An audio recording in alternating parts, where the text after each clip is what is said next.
Okay, so now let's take some of the ideas we've been developing and combine them into understanding some of the questions about why the instrument vendors such as Thermo Fisher Scientific do things the way we do, the offerings we make that allow you to do Raman spectroscopy. Again, as I said, we would be seeing this energy level again and again and again, and here it is again. Okay, the ground state, remember, our V equals 0. I'll start on this side this time. 1, 2. Then we're going to have, remember when we talked about fluorescence, we said it's actually going to go up to a real level. So let's put levels up here. So this is now E equals 1. This is going to be the ground E, sorry about that, E equals 0. So this is the ground electronic, first electronic, ground vibrational state there. And then we put some virtual states in the middle in a minute. But what I want to get at is this. If we take our laser, and when I was doing Raman spectroscopy, when I first started doing Raman spectroscopy, the laser we used was an argon ion laser, a great big thing. Looked like a photon cannon. It was a great thing to have in the good laser to have in the lab. And it emitted light at 514 nanometers in the green and 488 in the blue. Now at 488 in the blue, that's a fairly high energy. Blue is high energy, right? Red, orange, yellow, green, blue, violet as you go up in energy. Red being lowest, violet being highest. So the energy is going up. So blue is a relatively high energy laser.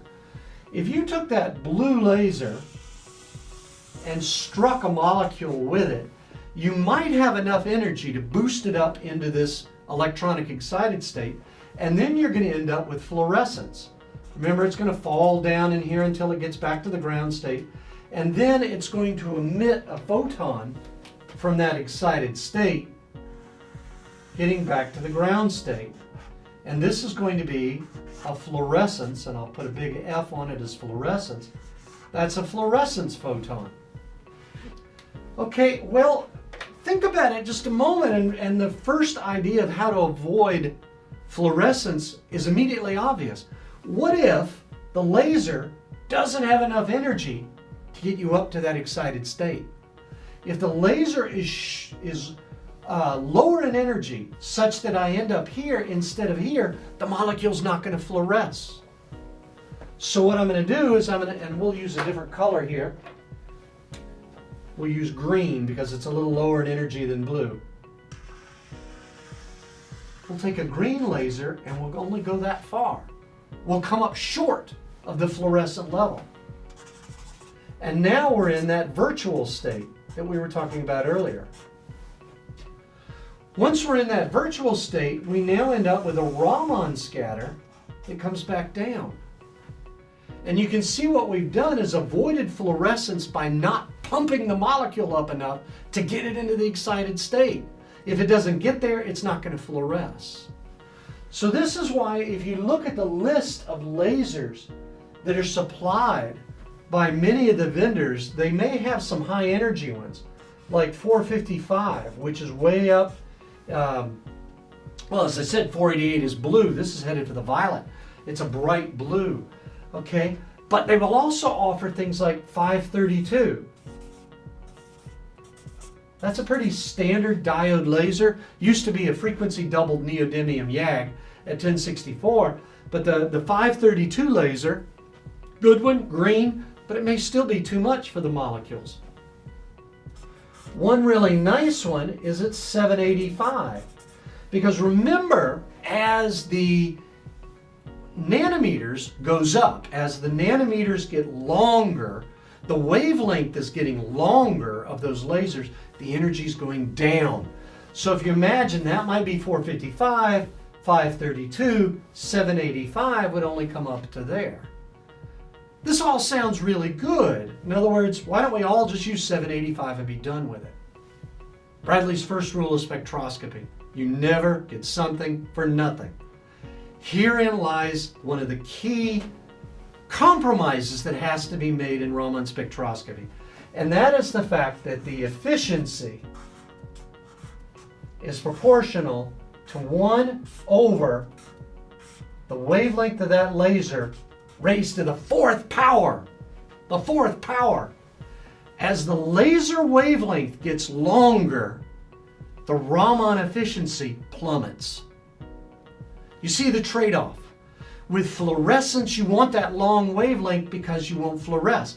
But your efficiency, the Raman scattering cross-section or the Raman scatter that actually gets the detector, becomes abysmal. It becomes anemic as you get to these longer wavelengths. It depends upon the molecule that you're looking at. Another laser that's used, and I'll explain why in just a few minutes when we look at FT-Raman, is 1064. 1064 is ginormous. The efficiency is going to plummet, and there are times when you use a 1064 laser and don't see anything. Use 532 and you get these big peaks. So you see now there's the trade-off. This is why more than one laser is offered. You would think if avoiding fluorescence is all that mattered, use 785 or 1064, you're done. But the 1 over lambda to the 4th says you don't see anything. Oh, well then we need a shorter wavelength laser, 455. But the fluorescence eats your lunch.